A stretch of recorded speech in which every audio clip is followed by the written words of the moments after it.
ফেসবুকে মেয়ে বন্ধু রাখা জায়েজ আছে কিনা?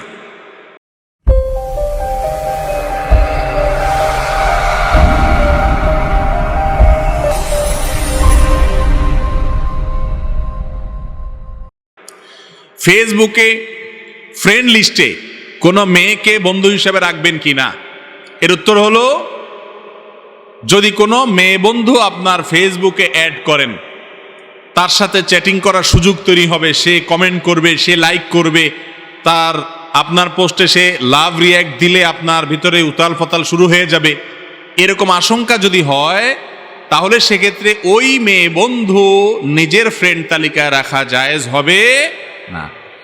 আপনার চরিত্র নষ্ট হতে পারে, আপনার মাথা চিন্তার ভিতরে বাজে কল্পনা আসতে পারে, এরকম পথে আল্লাহ বলেছেন যেও না, ওয়ালা তাকরাবুজ জিনা, জিনার কাছেও যেও না। আপনি হয়তো বলতেছেন না কি আর হবে, আস্তে আস্তে আস্তে আস্তে ঠিকই অনেক কিছু হয়ে যাবে, ঈমান নষ্ট হবে, আমল নষ্ট হবে, আপনি খবরও রাখতে পারবেন না।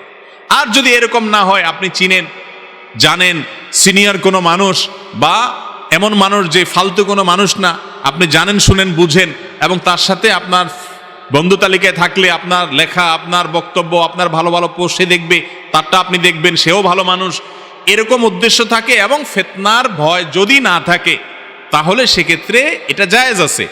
মনে রাখবেন, ফিতনার আশঙ্কা যদি একটুও থাকে, একজন ঈমানদার তিনি নিজেকে কোনো অবস্থাতে অসতর্ক করবেন না, তিনি সবসময় সতর্ক করবেন। দুনিয়ার ব্যাপারে আমরা কোনো রিস্ক নেই না, কিন্তু আখিরাতের ব্যাপারে আসলে ইবলিস আমাদেরকে বলে আরে কি হবে, কিছু হবে না, দিনই বইন কোনো অসুবিধা নেই, এরকম বলে বলে ইবলিসে কি করে আমাদেরকে নিচের দিকে নামায়। খবরদার, ফেসবুকে মেয়েদের সাথে তাদের কোনো পোস্টে রিয়্যাক্ট করা, কমেন্ট করার ক্ষেত্রে ব্যক্তিগতভাবে আপনার মনের ভিতরে কোনো ফিতনা আসতে পারে এরকম কথা লিখবেন না, এবং তাদেরটাও অ্যাকসেপ্ট করবেন না। যদি কোনোটা একটু বেলাইন ভাব দেখেন, ওটাকে ব্লক লিস্টে পাঠিয়ে দিবেন, যদি ঈমান আমল ধরে রাখতে চান। চেষ্টা করবো তো ইনশাআল্লাহ।